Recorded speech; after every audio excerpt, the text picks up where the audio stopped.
What about when you go from pet to threat when your leader is also a Black African American woman? That's the hierarchy scramble. That's not an official term, that's just what I call it. It's where anybody at the second to bottom rung in a hierarchy will do anything to not be at the bottom rung. This is not specific to Black women or even Black people. This is everybody. You are in a society that has a hierarchy with scarce resources or the perception of scarce resources.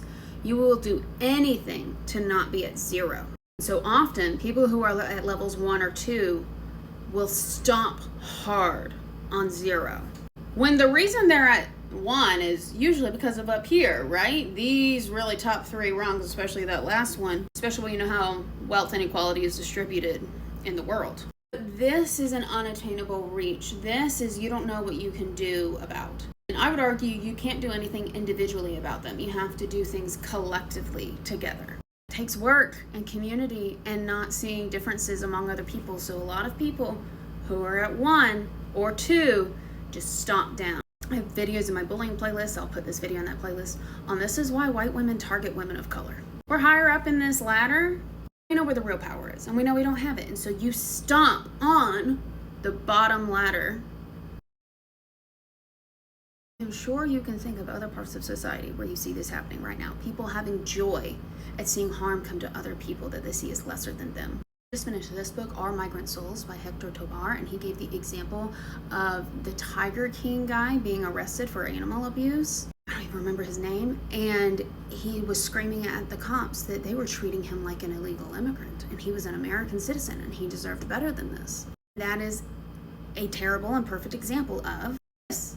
He could do his crimes, but he still saw himself as better than an immigrant.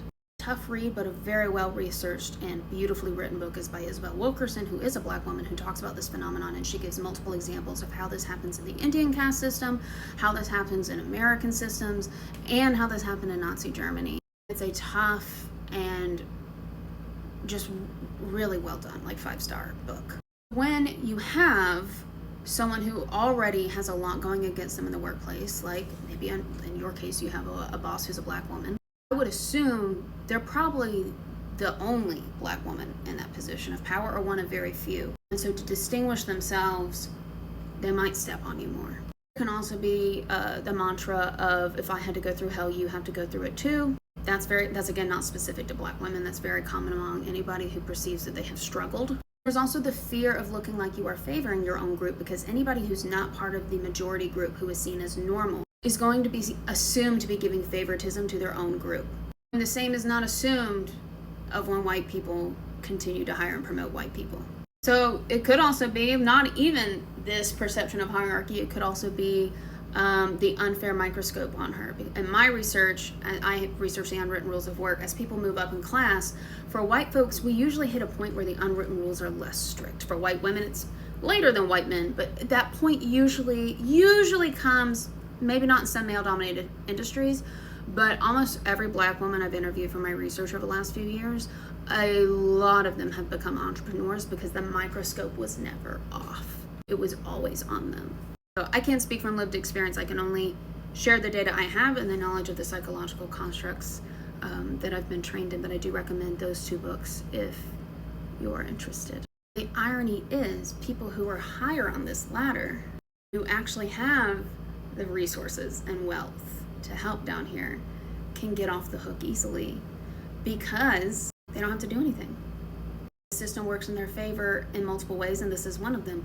If we all stomp on each other down here, they can look like angels. I mean, people say all the time, let me check the comments on these videos. They're like, oh, well, you know, I never had this problem with white men. I only had this problem with white women, da-da-da-da-da. And that can be because individual people are assholes. And it can also be because it is like this different form of stigma of that they don't perceive anybody down here as a threat. That in itself can be classist, racist, sexist. They don't have to do anything. They know it's not a threat to their power until people start organizing. Then that's a threat to their power. And that doesn't mean everybody up here is awful, but if you have somebody who just never gets involved and isn't an active ally, that can a lot of times be what's happening. They know they're not threatened.